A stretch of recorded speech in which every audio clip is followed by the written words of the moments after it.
Oke, teman-teman. Sekarang tuh mau rakit PC ya di rumahnya si Oplet. Jadi dia tuh katanya udah mau bawa langsung PC-nya, tapi dianya nggak ada, katanya lagi COD-an. Makanya jadi saya nunggu di luar gitu, luar biasa sekali. Nanti kalau misalkan dia udah datang, kita langsung saja masuk ke rumahnya dan langsung rakit PC. Kita install Windows karena semuanya baru. SSD-nya baru, nggak ada Windows-nya lah pokoknya intinya gitu. Sekarang kita tunggu aja di sini karena orangnya belum datang. Saya duduk-duduk aja dulu sambil nunggu. Oke, let's go, duduk lagi lah.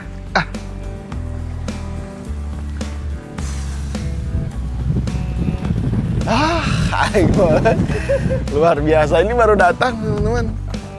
Kita lihat PC-nya apa aja gitu. Di sinilah. Udah. Wah, mantap banget. Semua. Udah full set semua berartinya. Berarti nanti tinggal pasangkan ke casing. Casing udah ada? Ada di dalam. Oh, siap lah.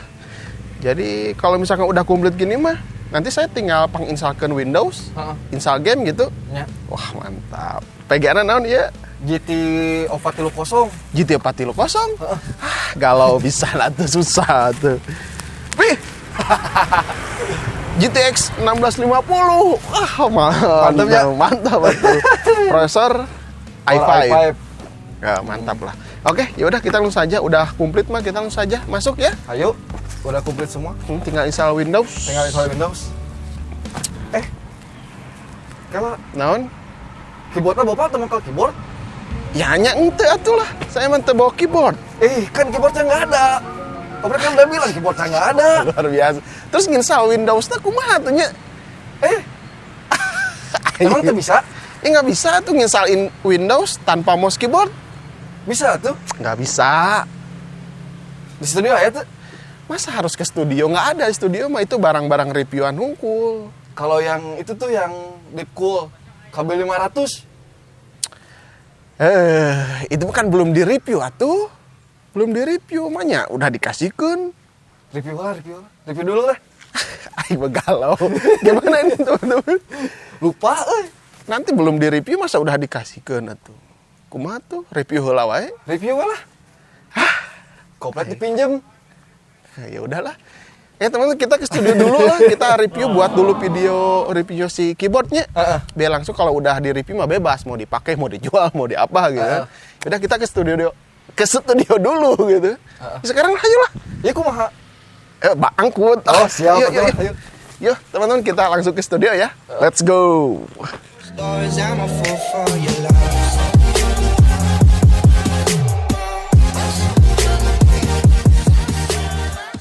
Oke, teman-teman.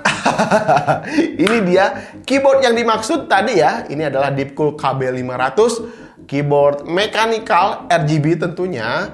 Yang saya rasakan setelah 1 minggu dipakai, fitur yang dihadirkan di KB500 ini ternyata sangat-sangat bisa diandalkan sekali oleh gamer, oleh editor, oleh siapapun lah gitu kan. Saya rasa si fiturnya ini sangat bermanfaat sekali. Wah, mantap banget ya. Sekarang kita sekilas aja review sedikit tentang si keyboard Deepcool KB500 ini. Let's go. Keyboard baru dari Deepcool yang menawarkan kecepatan dan respon yang tepat untuk dipakai main game dengan respon time yang dihadirkan di sini adalah 12 milisecond. Switch yang ditancapkan ini adalah Outemu Red Switch.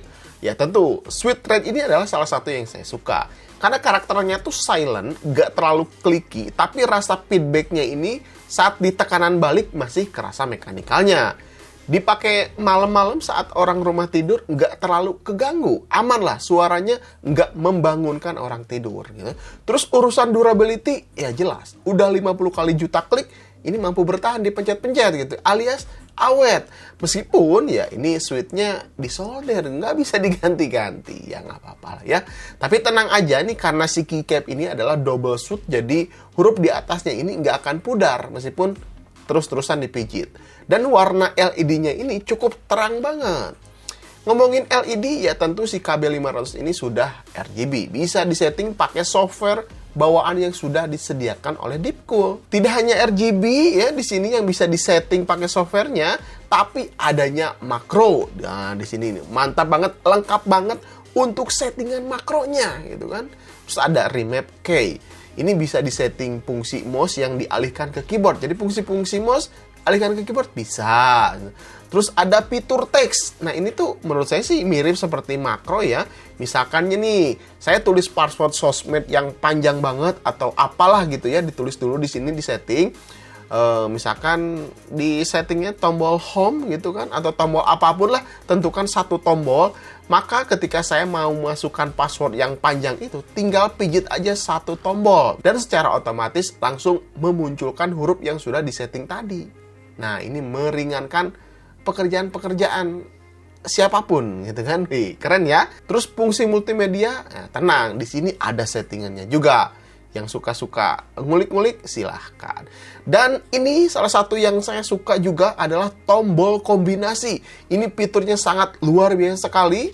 Contohnya misalkan ya, kombinasi tombol yang pengen kita pijit bersamaan, tapi disetting di satu tombol saja yang sudah ditentukan. Ini tentunya jauh lebih simpel. Misalkan nih kayak tekan shift dan CTRL biasanya untuk main game FPS ya, biar berjalan si playernya tuh jadi pelan sambil jongkok biar nggak ketahuan musuh gitu kan.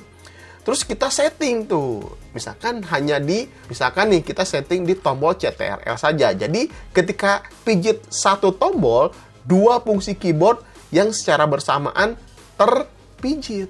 Nah gitulah pokoknya ini sangat luar biasa sekali. Kalian kalau misalkan punya atau cobain gitu software ini sangat bermanfaat banget untuk gamer, untuk editor, untuk siapapun gitu. Keren banget. Terus yang terakhir di sini ada launch aplikasi.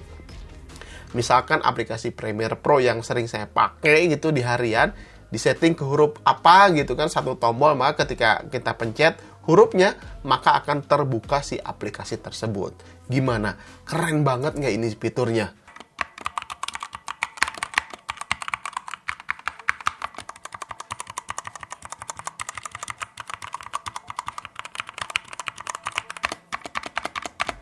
Nah, bagaimana menurut kalian fitur yang dihadirkan seperti tadi ya, kombinasi tombol gitu kan, terus ada apalagi ya tadi makro apalagi gitu kan, itu menurut saya sangat bisa diandalkan oleh siapapun ya, bukan hanya gamer gitu kan, editor juga gitu kan, atau siapapun.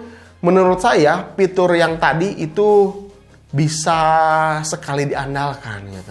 Makanya saya nggak heran kenapa si keyboard ini ketika saya lihat harganya di e-commerce 650 ribuan, ya nggak heran karena fitur yang dihadirkannya tadi ternyata cukup bagus, cukup mantap gitu kan. Ya sayangnya sih kekurangannya menurut saya sih switch-nya aja ini yang udah disolder jadi nggak bisa swappable, nggak bisa diganti-ganti. Ya nggak apa-apalah ya. Ada kekurangan, ada kelebihannya juga. Oke, mungkin gitu aja ya. Jadi keyboard dan mouse itu kalau misalkan mau rakit PC tetap harus diperhatikan. Jangan sampai kayak tadi ya, mau rakit PC gitu kan, terus mau install Windows, install game, ternyata nggak ada keyboard mouse. Ya tetap aja gitu. Sebagus apapun prosesornya, sebagus apapun PGA card-nya, kalau nggak ada mouse dan keyboard tetap nggak bisa dipakai. Gitu. Waktunya saya kasihkan si keyboardnya. Nih, Plat, ambil. Alright. Thank you. Dadah. Bye.